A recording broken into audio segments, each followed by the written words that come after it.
up everyone, Felipe here, and I want to talk to you today about my most recent property and what we're doing to add value to it, how we're going to rent it out, what we did, and how we're going to cash flow $1,000 on it. So super excited, let's get started. But before we do that, please hit the like button, leave us a comment if you like these videos and want to see more of them, and definitely subscribe to the show if you want to learn more about house hacking. All right, so before we get started though, one last thing. If you haven't seen the rest of my videos, make sure you scroll down, watch some of them so you kind of understand what houses I purchase and what I do to add value to them and what exactly it looks like to buy a two-story home, convert it into a duplex style home, renting it to two separate individuals or two separate families or whatever the case may be. All right, so let's get started. Now, the first thing that I do is I look for a home that's got a two-car garage and where I can add at least 3 bedrooms downstairs, a kitchen, and a bathroom, right? Now, the upstairs is typically already built out. It's a 3-bedroom, 1 bath, 1 kitchen home. And that's how I split the level. So typically, this is exactly what a model home that I would like looks like. It looks like this. 3 bedrooms upstairs, 1 bath, 1 kitchen, with a 2-car garage downstairs and a loft. Now, the upstairs is typically about 1,500 square feet, meaning the downstairs is going to be the exact same 1,500 square feet when I'm finished with the property.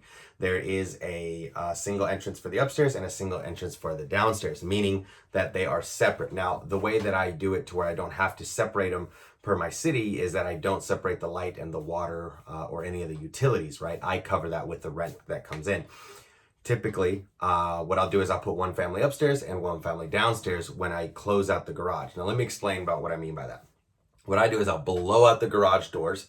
That leaves me this huge 2, big old, holes in the wall. But what I do is I block them off with cinder blocks and create a wall, create 2 bedrooms in there, and then add the bathroom and the kitchen downstairs. So, like I was saying, the upstairs rent for about $1,400, and the downstairs will rent for about another $1,300. Now, in a perfect world, the upstairs is going to cover the mortgage, the light bill, the water bill, all my expenses that have to do with the property are going to get covered with the income from the upstairs. Now, the downstairs is going to typically be complete cash flow. Now, the property that we're specifically talking about today, I'm really excited to announce is, now, even though the cash flow is not going to be as much as my other rental properties, this cash flow on this property is only going to be $1,000. I'm used to about $1,400.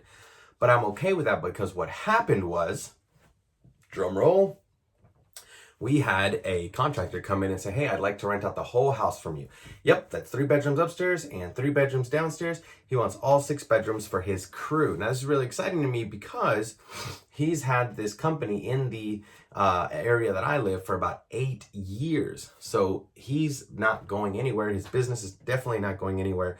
He's been super, communicative. He's a really nice guy. And he actually paid for the first month's rent up front and ready to let the guys in about a week when we're done with rehab. So he's going to have his crew leader and his family upstairs and the rest of the workers in the downstairs area. And this works perfect for them because typically the crew leader would have to run around and pick up all the guys and then go to work. Now they're all living in the same space and they're really they really know each other. Most of them are family. They've been working together for the past 6 or 7 years. So I'm really excited to have them living together. Another big perk that I have to this property is that I have a huge parking space in the back. And that was really important to the gentleman that was going to rent the property because he said that he would like his crew leader to be able to take the truck home that carries the lawn equipment. Win-win for both of us. So that's really exciting. So when I first got this property, I was just typically going to rent it by the room, $400 per room. So I'm actually, if you do the math, losing about $400 on this property. But what I like about it is it's going to be fully rented to 1 team member or to 1 crew of guys that work together. They know each other. They've been working together for a long time. And the owner of the company is actually the guy that reached out to me and said, hey, I'd love for all my guys to be together. So this is going to be perfect. So again, like I said, I look for properties that I can add value to downstairs, renting out $1,000 in cash flow.